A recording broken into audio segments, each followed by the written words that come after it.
நம்ம சாஸ்திரம் சொல்றது பல பிறவிகள், புனரப்பி ஜனனம் புனரப்பி மரணம்னு ஆதிசங்கர் சொல்றார். அப்ப இந்த இடத்துல குருவுடைய நட்சத்திரம் புஷ்யம்ன்றதுனால அந்த புஷ்யம், அந்த பூசம், புஷ்யம்னா பூசம், அப்ப அந்த பூச நட்சத்திரத்தன்று அந்த அவருடைய இது வந்து ஸ்கந்தர் நம்ம பார்த்துருக்கோங்க ஐயா. சோமாஸ்கந்தரை பார்க்கும் பொழுது சிவாக்னி ஸ்கந்த இத்யுக்தா தஸ்மாத் ஞானாக்னி ருச்சியத்தைன்னு, ஞான அக்னின்றது யாருன்னா முருகப்பெருமான் தாங்க. ஸ்பார்க்குங்க, ஸ்பார்க்.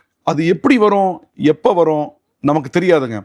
அது நீங்கள் எதில் வேணால் எடுத்துக்கலாங்க ஐயா. நீங்கள் ஒரு வியாபாரம் பண்ணுறீங்க, வியாபாரம் பண்ணும்போது நீங்கள் டிசிஷன் எடுக்கணும்.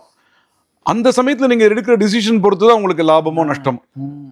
பரீட்சை எழுதுறீங்க, அந்த சமயத்தில் உங்களுக்கு அந்த தாட் வரணும். நீங்கள் சமைக்கிறீங்க, அந்த டைமில் அந்த தாட் வரணும். நீங்கள் சமைச்சதுக்கு அப்புறம் அந்த தாட் வந்தால் அது பிரயோஜனம் இல்லை. அது மாதிரி இந்த தைப்பூசத்தன்று அந்த முருகப்பெருமானை நாம் வழிபடும் பொழுது நமக்கு அந்த ஆற்றல் கிடைக்கிறது. இதெல்லாம் நாம் நன்மை பெறுவதற்கு. இது வந்து நம்ம போய் கோவிலுக்கு போறதுனால சுவாமிக்கு ஒண்ணு இல்லை. ரெண்டாவது இயற்கைய சீர் பண்றதுங்க ஐயா.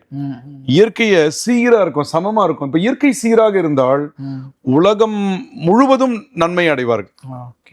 இது பண்ணக்கூடியது எல்லாமே ஒரு காமனானது ஃபார் த என்டையர் கிரியேஷன்.